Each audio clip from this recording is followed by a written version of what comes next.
Boa noite a todos, bem-vindos em mais um Evangelho da FEMEL. Então, vamos dar início com uma mensagem do livro Rumo Certo, psicografia de Chico Xavier, pelo Espírito Emmanuel. Provas de virtude.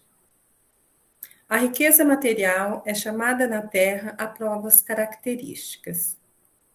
Quando se não associa ao trabalho e ao progresso, à educação ou à beneficência, perde nos exames da vida, rebaixando-se à condição de avareza. A virtude é também constantemente intimada a testes que lhe confirmem o valor. Que será do ignorante sem professor que o instrua? Do enfermo sem alguém que o assista com o remédio necessário? Do cego sem guia? Da criança absolutamente desvalida de apoio com que se lhe dê orientação? Se já te equilibraste do ponto de vista do sentimento e do raciocínio, detendo a possibilidade de conservares o pensamento reto por cima dos próprios ombros, compadece-te dos irmãos que ainda não te alcançaram a eminência espiritual e ampara-lhes o reajuste em bases de simpatia e cooperação. Recorda que Deus a ninguém desampara, e semelhante princípio começa a patentear-se nos departamentos mais simples da natureza. A roseira é um emaranhado de espinhos ornamentado de flores. Não existe diamante autêntico que não haja sido carvão.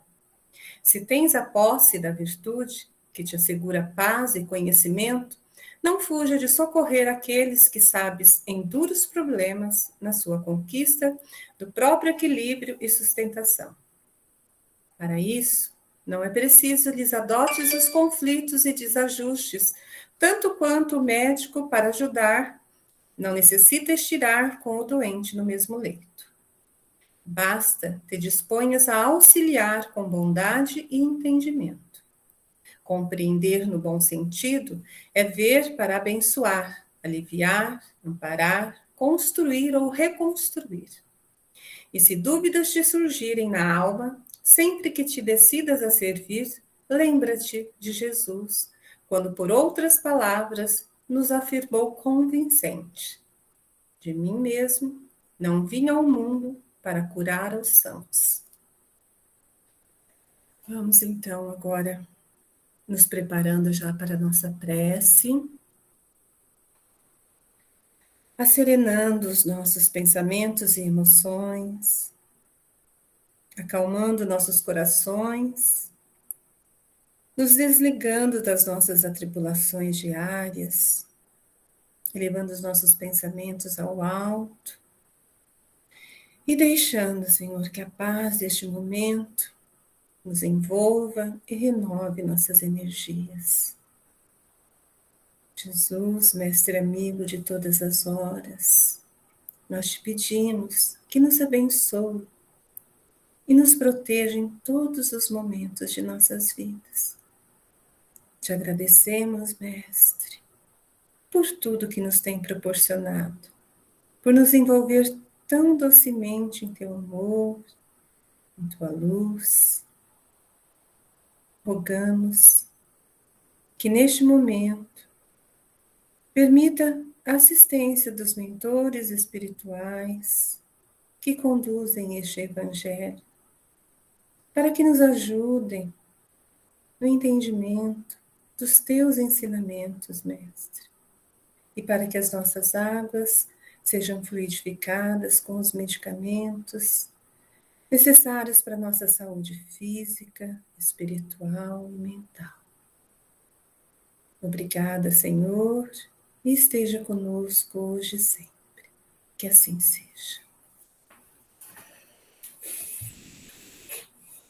Hoje será comentado sobre o capítulo 17, Seres Perfeitos, o item 18, na Virtude, e quem fará a leitura desse trecho será a nossa querida irmã Lenir, e depois nós teremos a Amanda, que fará os comentários sobre esse capítulo.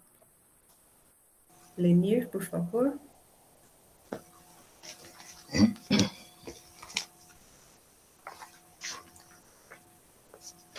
Boa noite a todos. Então, vamos ler um trecho aqui do Evangelho segundo o Espiritismo, capítulo 17, item 8, a virtude.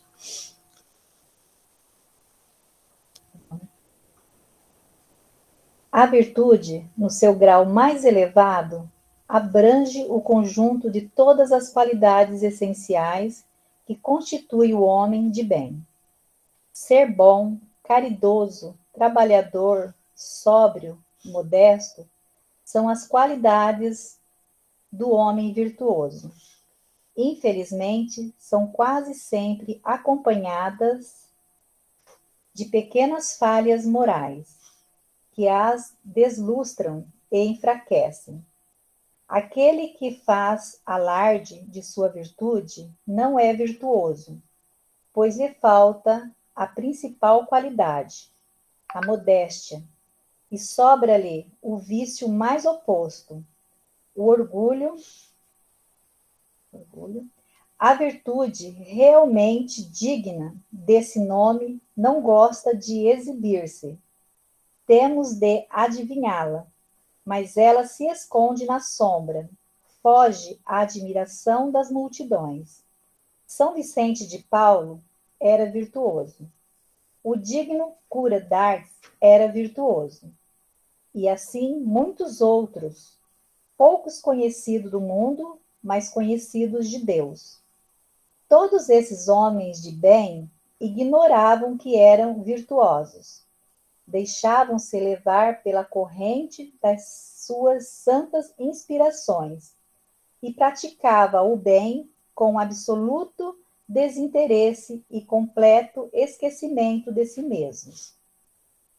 É para essa virtude, assim compreendida e praticada, que eu vos convido, meus filhos, para essa virtude realmente cristã e verdadeiramente espírita, que eu vos convido a consagrar-vos, mas afastai de vossos corações o sentimento do orgulho, da vaidade, do amor próprio, que deslustram sempre as mais belas qualidades. Não imiteis esse homem que se apresenta como modelo e se gaba das próprias qualidades, para todos os ouvidos tolerantes.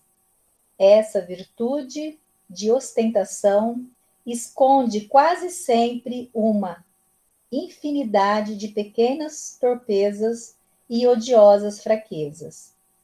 O homem que se exalta a si mesmo, que eleva estátuas à sua própria virtude, em princípio aniquila, por essa única razão, todos os méritos que efetivamente podia ter. E que diria daquele cujo valor se reduz a parecer o que não é? Compreendo perfeitamente que aquele que faz o bem sente uma satisfação íntima, no fundo do coração, mas desde o momento em que essa situação se exterioriza para provocar elogios, degenera em amor próprio. Ó vós todos, a quem a fé espírita reanimou com os seus raios, e que sabeis quanto o homem se encontra longe da perfeição. Jamais vos entregueis a esta lústica, estultícia. Ai, que palavra complicada. A virtude é uma graça que desejo para todos os espíritas sinceros, mas com essa advertência, mais vale menos virtudes na modéstia do que muitas no orgulho. Foi pelo orgulho que a humanidade se perderam sucessivamente. É pela humildade que elas um dia deverão redimir-se. Essa palavra para Amanda. Boa noite a todos, queridos irmãos e irmãs. Então, hoje eu escolhi o capítulo 17, né, que é chamado de Seres Perfeitos. Ele é composto de alguns textos. Eu já fiz a explanação de um deles, que se chamava Caracteres da Perfeição, que Kardec trouxe como que a perfeição que a gente almeja, uma perfeição relativa, que só o Pai Criador é perfeito, né? E aquela que a humanidade é suscetível e que se aproxima da divindade, essa perfeição relativa. Nesse capítulo também tem o texto do homem do bem, que é o verdadeiro homem do bem, é aquele que pratica a lei da justiça, do amor, da caridade na sua maior pureza, e a caridade é o seu guia. Também temos o texto dos bons espíritas, né? Que a gente reconhece do verdadeiro espírita, pela sua transformação moral e pelos seus esforços faz para dominar as suas inclinações. Nesse capítulo também fala sobre a parábola do semeador, ou também conhecido como a parábola da semente, né? Essa parábola é lindíssima e se identifica com vários tipos de solo. Então, nessa caminhada, procuramos saber de solos de boa terra, onde a semente cai, vai frutificar e dar bons frutos, porque é o nosso dever, né? É a nossa obrigação dar bons frutos. Então, nesse capítulo, a gente também vê, né, o dever, que é uma obrigação moral diante de si mesmo, em primeiro lugar, e depois dos outros. O dever é uma lei de vida, né? E nele fala que o dever começa primeiramente no ponto que ameaçais a felicidade ou a tranquilidade do outro. E hoje a gente vai ver o item 8, né, que a Lenir leu, desse capítulo que é sobre a virtude. E ele simplesmente agrega todos os outros capítulos, né, os outros tópicos do capítulo. Então, a gente conquista através dos milênios e dos séculos, como é difícil ainda para a gente evoluir. E que o homem que alcança a virtude é um ser que supera a si mesmo. Então, o que significa virtude de acordo com o dicionário? A virtude designa a excelência ou a qualidade, disposição firme e constante para a tática do bem. Então, a condição firme e constante, por quê? Porque ela deve ser fazer parte, integrar a nossa vida. Assim como o ar que a gente respira. Eu não falo, ou vou sair, vou pegar aquele traje de virtude e vou usar. Eu vou dar um passeio, não. A gente tem que fazer parte, a virtude tem que fazer parte da nossa vida. E em alguma das palestras, né, do Raul Teixeira, que eu andei escutando para preparar o texto para vocês, falava sobre a virtude. Ele fala algo interessante, que há diversas naturezas de bem e todas elas são virtudes. Quando você aprende a trabalhar bem a sua profissão, você acaba por desenvolver virtudes profissionais. E o importante para a nossa vida é buscar o bem em tudo que a gente faz, na nossa família, na nossa profissão, na nossa vida social. A gente tem que sempre buscar o bem. E ele diz que viver com virtude é uma experiência que nós da humanidade ainda temos muita dificuldade, porque essas grandes dificuldades, primeiro, porque nós estamos no mundo de provas e expiações, e ainda a gente é inferior. Nós somos espíritos inferiores, ainda na nossa condição e porque nós damos muito valor aos prazeres materiais. A satisfação, a felicidade e esses prazeres nos trazem, então, a gente envolvido nesses prazeres, a gente fica apegado aos apegos materiais e dificulta a gente a desenvolver a nossa parte moral. Então, muito interessante é que no livro Educação dos Sentidos, eu acho que é do Jason, de Camargo, ele traz a seguinte explicação sobre a virtude. Eu achei muito interessante. O desenvolvimento das virtudes é o caminho seguro para a conquista da felicidade humana. O indivíduo, no seu uso do livre-arbítrio, ele age segundo as imperfeições contidas na sua alma, as quais ressentimento, violência, egoísmo, luxúria irão produzir os males morais. E esses serão a causa de muitas dores e sofrimento e os males físicos em relação mente e corpo. Então, mente sã, corpo são. Então, ele também fala assim: as dores humanas, elas são causadas deficiências morais e que somente um trabalho perseverante das virtudes e retomará o caminho terapêutico e virtuoso. Ele reparte os seus irmãos aquilo que ele recebeu de Deus, pois que dele já é o Consolador. As virtudes são como pétalas numa flor. Quando se abre para a vida, exalam um aroma em todas as direções e expandir todos os perfumes das virtudes humanas. É o fluxo permanente do equilíbrio, de solidariedade e das bem-aventuranças. As virtudes são para a alma, como as pétalas são para as flores. Então, como é importante que a nossa vida, a gente desenvolver as virtudes. E nós, assim como o Jensen fala, aqui é o caminho seguro para a felicidade, é o caminho terapêutico para que os nossos sofrimentos e o fluxo permanente do equilíbrio da solidariedade e da bem-aventurança. Então, por que nós fomos criados por Deus? Todos de forma igualitária e simples e ignorantes. Mas ao longo das nossas encarnações, nós percorremos os caminhos dos vícios, das vicissitudes, e esses caminhos faz com que a gente adquira débito nas nossas vidas, nos afastando da lei do amor, que é a lei divina. Então, todos nós que estamos aqui encarnados, nós temos que deixar de lado essas imperfeições, esses erros. Nós temos que adquirir a nossa verdadeira riqueza, o nosso verdadeiro bem. E com esse verdadeiro bem, vai fazer com que a gente cresça, que a gente evolua e que a gente adquire essas virtudes. As virtudes nós sabemos que são aquisições desenvolvidas do espírito imortal, adquiridas e desenvolvidas através de várias encarnações e através do trabalho incessante no bem. Como nós vemos aqui na mensagem que possuía a virtude, ele adquiriu essa virtude através dos seus próprios esforços em existências susceptivas, despojando assim pouco a pouco das suas imperfeições e faz com que a gente sabe, na natureza, nada se dá salto, né?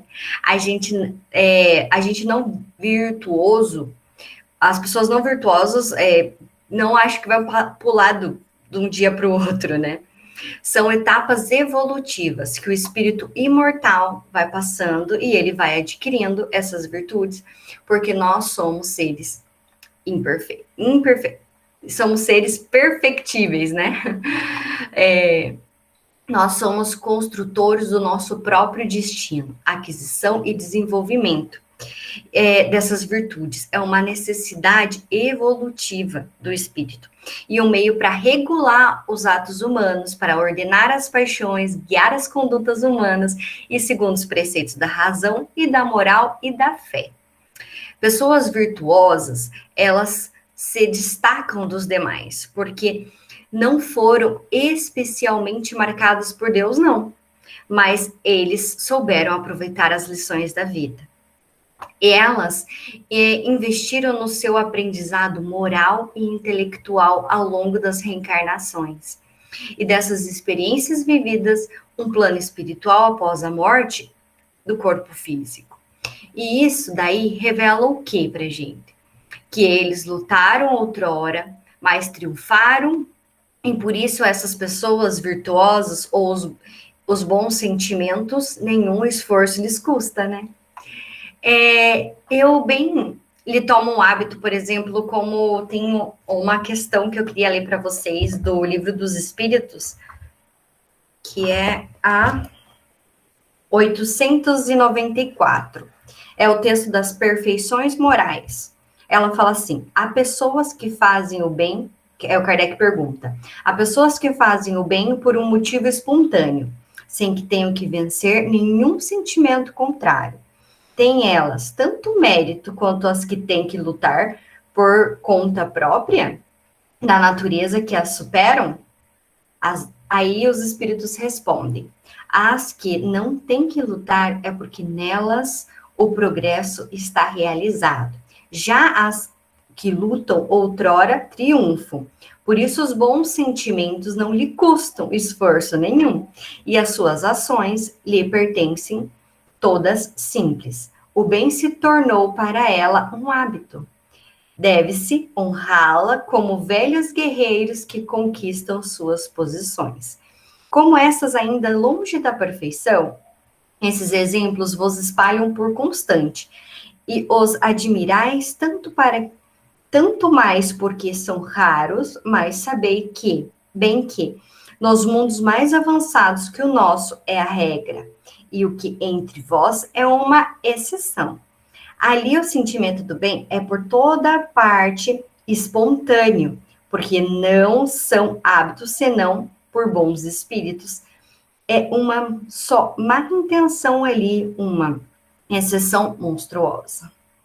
Eis porque os homens lá são felizes e será assim sobre a terra quando a humanidade estiver transformada e quando compreender a prática da caridade em sua verdadeira acepção. Então, quem já conquistou hoje é porque já trabalhou muito antes das suas imperfeições. Desenvolver as virtudes é uma tarefa de caráter intransferível para todos nós, sem exceção.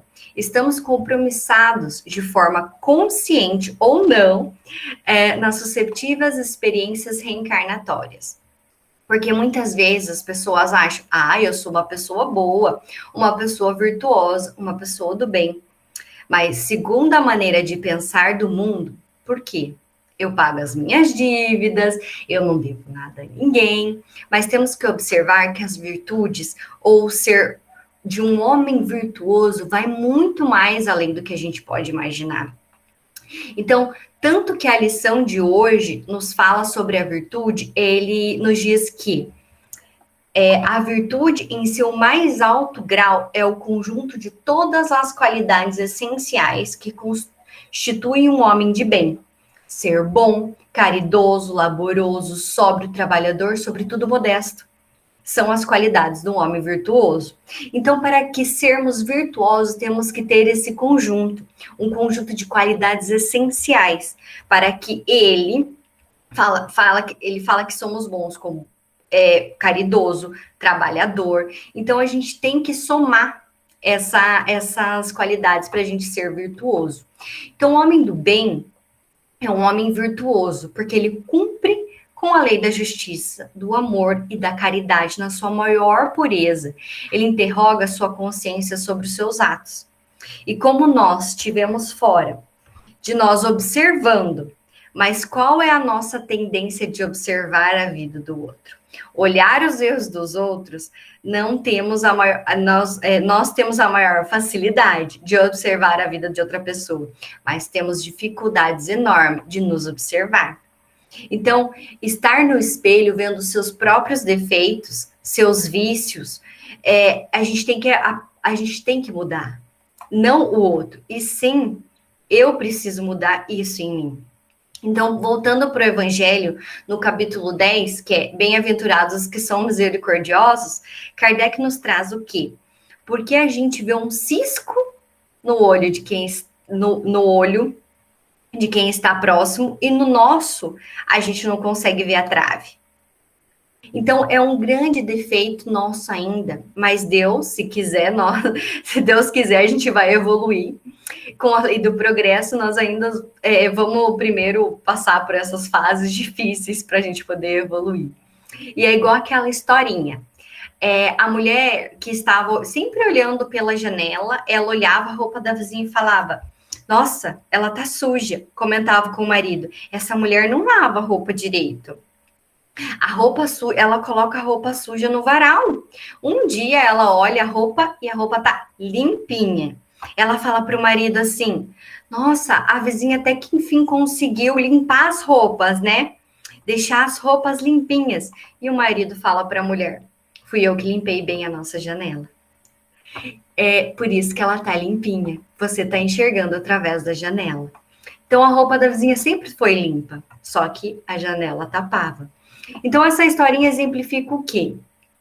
A nossa maneira de sempre estar olhando a vida do outro. Mas a gente tem que ver a gente tem que trazer isso para nós, esses vícios, a gente tem que nos modificar. E ele, muitas das vezes, persiste entre as nossas vidas, né? Então, voltando ao texto que a Lili leu para a gente, ele fala assim, muitas das vezes são acompanhadas virtudes de pequenas enfermidades morais, que as desconcentram e as atenuam. E a que fazem alarde de suas virtudes não é virtuoso, e que lhe falta a qualidade principal, a qualidade, a modéstia, visto que ele tem um vício mais contrário a ela, o orgulho. A virtude verdadeiramente digna desse nome não gosta de se exibir, apenas se adivinha suas existências, pois ela se esconde na obscuridade e foge da admiração das multidões. Então, ele fala da modéstia. O que e o que possui o vício ao contrário do orgulho, né? Então, como a gente pode imaginar, alguém ter orgulho por ser virtuoso, aí já perdeu todo o mérito da questão, porque possui o principal defeito, um defeito que impede o nosso crescimento espiritual. O orgulho é o pai dos vícios da humanidade. Então, como podemos praticar a caridade com o próximo? Quem é virtuoso, como ele fala aqui no texto, ele não gosta de aparecer. Ele se oculta na obscuridade, foge da admiração das massas. Ele pratica o bem total, desinteressado e esquece de si mesmo, coisas raríssimas ainda. Mas aquele que dá exemplo, né, de todos os espíritos virtuosos. No Evangelho, a gente tem falado sobre o cura de Ars, que ele está citado no texto. Ele foi um santo da Igreja Católica. Ele foi um vigário de uma pequena aldeia que chamava Ars. Ganhou grande popularidade por causa das inúmeras curas que ele realizava. E de forma fraterna, com que ele atendia indistintamente todos os doentes que ele procurava. Então, no capítulo 8º, que se chama Bem-aventurados os que têm um coração puro, tem uma mensagem belíssima que ele deixou, que é: bem-aventurados os que têm os olhos fechados. E ele é evocado, né, nesse texto para curar uma jovem que perdeu a visão, e ele mostra ali a humildade dele. Ele nos diz que coloca numa condição de servo do Pai, dando ao Pai todo o mérito da bênção da cura. Ele conclama os jovens de todos os espíritos sofredores que sofrem de alguma enfermidade que façam a seguinte oração.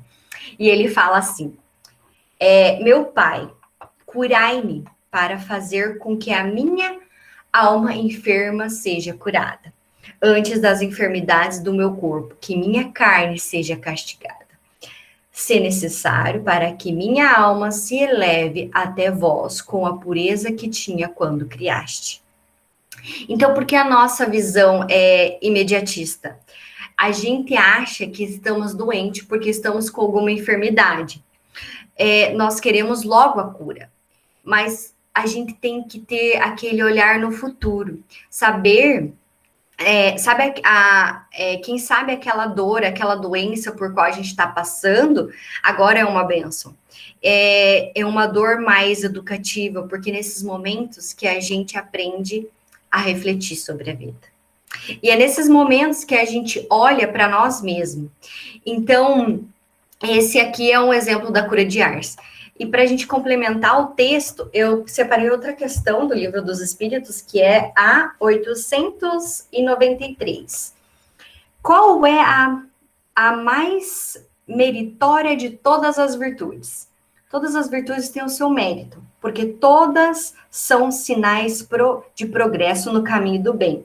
Há virtudes, toda vez que há resistência voluntária ao arrastamento das más tendências, mas o sublime da virtude consiste no sacrifício do interesse pessoal para o bem do seu próximo, sem segundas intenções.